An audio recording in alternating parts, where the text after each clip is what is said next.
हिंदी की टॉप 20 प्रश्न इस वीडियो में हम डिस्कस करेंगे जो कि व्याकरण के द्वारा पिछले वर्षों में पूछे जा चुके हैं। सबसे पहला प्रश्न है कि सुंदर शब्द का पर्यायवाची क्या होता है।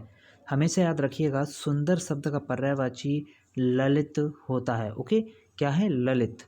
अगला प्रश्न है, साथ ही साथ आप रिपीट जरूर करें चीज़ों को। ओके, उससे आप अच्छे से याद रख पाएंगे। देखिएगा, अब आप कॉपी पेन लेकर बैठे ही होंगे। हिंदी की क्लास में आपको कॉपी पेन लेकर बैठना है, मैं पहले ही कह चुका हूँ। तो देखिए, पंक्ति है कि कौन द्वार पर राधे मैं हरि, बानर का क्या काम है यहाँ। इस पंक्ति में कौन सा अलंकार है भाई? तो पंक्ति को लिखिएगा और आगे लिखिएगा कि इसमें वक्रोक्ति अलंकार है। ओके, अगला प्रश्न है, कॉन्सेंट का हिंदी पारिभाषिक शब्द क्या है? बहुत ही अच्छा प्रश्न है, वेरी वेरी इंपॉर्टेंट। तो भाई कॉन्सेंट का हिंदी पारिभाषिक शब्द होता है स्वीकृति। ओके, विकल्प सी इसका सही जवाब है। प्रश्न है कि अरुणिमा शब्द में कौन सा प्रत्यय है? बहुत ही अच्छा प्रश्न है, तो हमेशा याद रखिएगा, अरुणिमा शब्द में प्रत्यय है इमा। ओके, विकल्प बी इसका सही जवाब है। अगला प्रश्न है कि अपेक्षा शब्द का अर्थ क्या नहीं होता है? तो भाई अपेक्षा का अर्थ प्रतीक्षा करना नहीं होता है। इसके अलावा अपेक्षा, जैसे कि हम कहते हैं आप मुझसे क्या अपेक्षा रखते हैं। ओके, अर्थात आप मुझसे क्या चाह रखते हैं, इच्छा रखते हैं।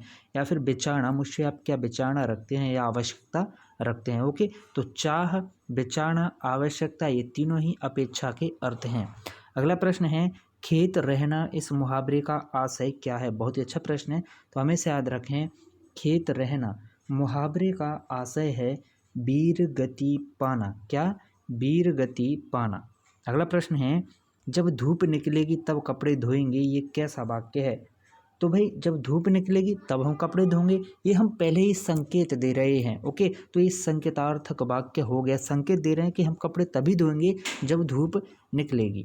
प्रश्न है कि राम कहानी पद में कौन सा समास है? बहुत ही अच्छा प्रश्न है। अब आपको कमेंट करके बताना है कि राम कहानी का समास विग्रह क्या होगा। ओके, समास विग्रह आपको हर वीडियो में कमेंट करने को कहता हूँ, संधि विच्छेद हर वीडियो में कमेंट करने को कहता हूँ, इससे आपका टेस्ट हो जाएगा। तो राम कहानी पद में समास है तत्पुरुष। अगला प्रश्न है कि जंगम का विलोम शब्द, जंगम का विलोम शब्द क्या होगा? तो जंगम का विलोम शब्द होगा भाई जड़। ओके, जड़ जंगम। अगला प्रश्न है कि मध्याह्न में भोजन होगा, यह कैसा वाक्य है? तो भाई यह काल बोधक वाक्य है। ओके, यहाँ पर मध्याह्न समय के बारे में हम बात कर रहे हैं, तो काल बोधक संरचनात्मक वाक्य है।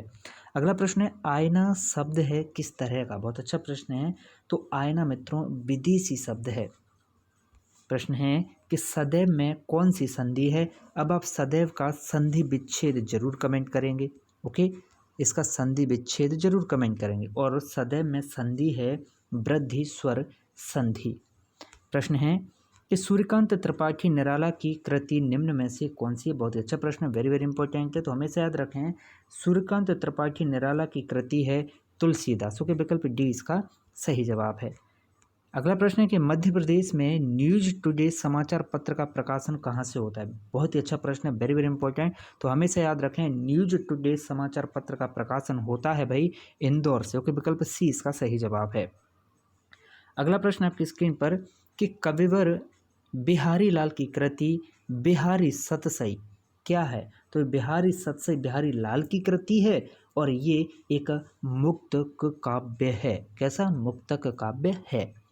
प्रश्न है कि किसमें छंदों का क्रम बदलने पर भी भाव स्पष्ट करने में असुविधा नहीं होती है? वेरी वेरी इंपॉर्टेंट प्रश्न, तो हमेशा याद रखें, छंदों का क्रम बदलने पर भी भाव स्पष्ट करने में असुविधा नहीं होती है, वो है भाई मुक्तक काव्य। किसमें भाई? मुक्तक काव्य में असुविधा नहीं होती है। अगला प्रश्न है आपकी स्क्रीन पर कि निम्नलिखित में विलोम शब्द युग्म कौन सा नहीं है? वेरी वेरी इंपॉर्टेंट प्रश्न, बहुत अच्छा प्रश्न है। तो ये विलोम शब्द युग्म नहीं है निस्वार्थ और परमार्थ। क्या भाई? निस्वार्थ और परमार्थ, विकल्प ए इसका सही जवाब है। अगला प्रश्न है कि निम्नलिखित में शुद्ध वाक्य कौन सा है? बहुत ही अच्छा प्रश्न है, वेरी वेरी इंपॉर्टेंट। तो भाई यहाँ पर शुद्ध वाक्य है कि मैं गाने का अभ्यास कर रहा हूँ। क्या? मैं गाने का अभ्यास कर रहा हूँ, बिल्कुल शुद्ध वाक्य है। अगला प्रश्न है कि निम्नलिखित में शुद्ध शब्द कौन सा है? वेरी वेरी इंपॉर्टेंट, तो भाई हमेशा याद रखें, इनमें शुद्ध शब्द है अंतर्हित, अंतर्द्वंद, विधि, ये तीनों ही शुद्ध शब्द हैं। अगला प्रश्न है कि निम्नलिखित में समुच्चरित भिन्नार्थक शब्द युग्म कौन सा नहीं है? तो समुच्चरित भिन्नार्थक शब्द युग्म यहाँ पर नहीं है, हास परिहास। ओके, विकल्प ए इसका सही जवाब है। तो मित्रों, आप बने रहें तेज एजुकेशन के साथ। हिंदी विषय के इसी तरह के महत्वपूर्ण प्रश्न देखने के लिए रोज़ हम आपको टॉप हिंदी के क्वेश्चंस उपलब्ध कराते हैं। प्लेलिस्ट में जाकर आप सभी वीडियो जरूर देखिएगा। इसके अलावा हम अन्य विषयों के टॉप प्रश्न भी आपको उपलब्ध करा रहे हैं।